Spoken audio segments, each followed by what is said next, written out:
En este vídeo hablaré sobre el miedo y el secretismo en las diferentes disciplinas esotéricas o en los diferentes cultos religiosos o sectarios que puedan llegar a existir. En este vídeo voy a criticar, en cierta manera, este secretismo y esto de infundir el miedo en las personas, porque creo que a la hora de practicar este tipo de disciplinas es bastante común encontrarse este tipo de información que por un lado está sesgada, por otro lado está restringida o incluso por otro lado está demasiado codificada porque solo los iniciados pueden entender esa información. Voy a partir con el concepto de que yo, a raíz de todo lo que he podido experimentar y todo lo que he podido estudiar sobre estos temas, estoy llegando a la conclusión, y esto es un vídeo que saldrá en el futuro, que realmente el conocimiento, y más el conocimiento a nivel mágico, es un conocimiento realmente muy universal. Es realmente conocimiento que tú, mediante la introspección y mediante la experimentación, puedes llegar a descubrir de manera total y absolutamente autónoma. Entonces, partiendo desde este punto, tanto el secretismo como los sectarismos, como ese tipo de prácticas que yo considero nefastas en cierta medida, aunque pueden estar en cierto modo justificadas, lo veo más bien como una manera de mantener un estatus social superior para mantener atada a la gente y tener poder sobre ese tipo de personas. Pero realmente lo que yo te quiero contar con este vídeo es que no hace falta que tengas que pasar por eso. Simplemente para desarrollarse en este mundillo, muchas veces lo único que necesitas es silencio interior para poder conocer lo que hay dentro de ti. Y luego a partir de ahí usar esa fuerza de voluntad para experimentar, probar cosas nuevas y de esa manera ir desarrollando, digamos, tu propia magia, tu propio estilo, muy relacionado con lo que os voy a contar en el vídeo de la magia del caos. Aún así, creo que el secretismo en el pasado o en algunos países sí pueden tener sus funciones y que pueden ser muy importantes, que es, por ejemplo, en tiempos de Inquisición y cosas así, pues obviamente este tipo de conocimientos debe ser secreto y no puede ser difundido para cualquier persona, más que todo porque, por ejemplo, en esas épocas igual te meten en una hoguera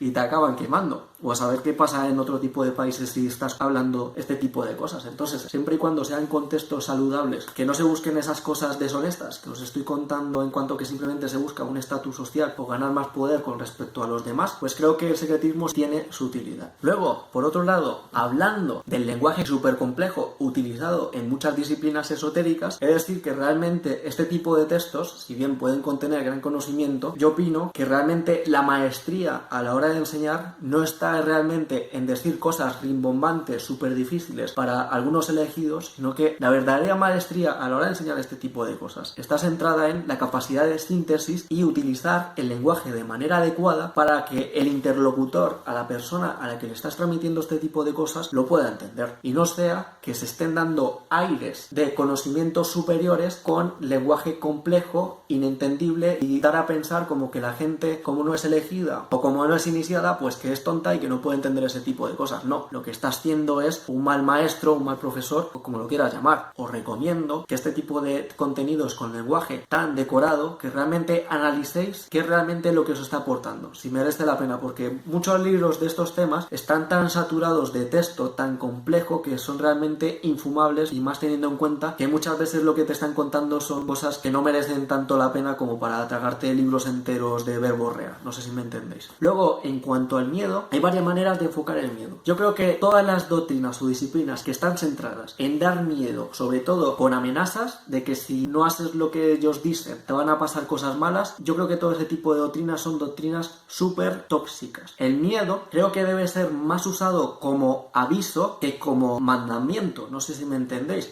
Yo, por ejemplo, en los vídeos que he realizado del viaje astral, de los peligros, riesgos y cosas así, son contenidos que os pueden dar miedo, pero porque quiero informaros de los peligros que tienen ese tipo de prácticas. A partir de ahí, tú una vez seas consciente de los peligros que tienen, si decides, mediante tu libre albedrío, asumir esos peligros, pues ya por lo menos tienes el aviso y sabes a lo que te estás ateniendo. Pero ese enfoque es muy diferente a simplemente meter miedo y prohibir absolutamente cualquier tipo de práctica, porque una de las cosas que yo os he estado diciendo con mi canal es que la magia no tiene ni ética ni tiene moral. Simplemente la magia tiene potencia, tiene sentido, tiene enfoque, tiene dirección, y depende de qué tipo de energías manipules, puedes tener un tipo de consecuencias positivas o un tipo de consecuencias negativas según cómo lo mires, y depende a quién beneficia y a quién afecte. Por lo que, por este aspecto, analizar cuando se está infundiendo miedo en base a qué está infundiendo ese miedo. ¿Es un aviso o es un mandato? ¿Te está dejando pie a que tú puedas asumir los riesgos del origen de ese miedo o no? Piensa en ello. Puede ser algo muy interesante. Por no decir que, como ya os he dicho también, yo creo que los dos factores más importantes en cualquier tipo de acto mágico, esotérico, como lo quieras llamar, es por un lado la potencia energética y por otro lado la paz mental, la claridad mental que puedas llegar a tener. Y estás siguiendo doctrinas que están basadas en el miedo, no te va a dar paz mental. Entonces te va a bloquear todo el proceso para poder llegar a conseguir grandes resultados en esto que es el mundo esotérico, del ocultismo, de lo misterioso, como lo quieras llamar. Así que, ya cerrando, huir de este tipo de organizaciones que van a ejercer poder sobre ti y que te infunden miedo, y sobre todo recomiendo que practiquéis mucho, que viváis muy bien y que disfrutéis del proceso y que os divirtáis en este mundo fascinante de la magia, por decirlo de alguna manera. Esto es todo, un saludo, hasta otra.